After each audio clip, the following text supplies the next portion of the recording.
Okay, here are my new engines. This is Santa Fe. Look at that Chessie System, huh? Pretty cool. There's what a new box car. There's that RFP somebody just told me about. And there's Conrail.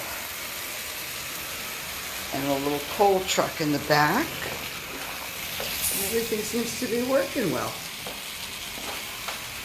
They need to be lubed, I guess, a little bit. Oh, the light didn't switch. That's okay. Just wanted to show off my new cars. And then, and this thing. This is cool, too. Look, that's going to be part of Willie Yard. Willie Waste. Cool, huh? This is so great. I love it. I think it's going to stay like this. And everything kind of works. The switches, the turnout, the siding, a little running around. Oh, look at the lights on that. These are cool. The lights are really, really nice.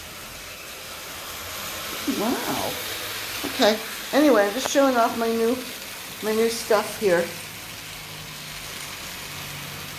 Thank you very much, Lenny Miller. It's very nice of you to do this. And thank you from the bottom of my rail fan heart.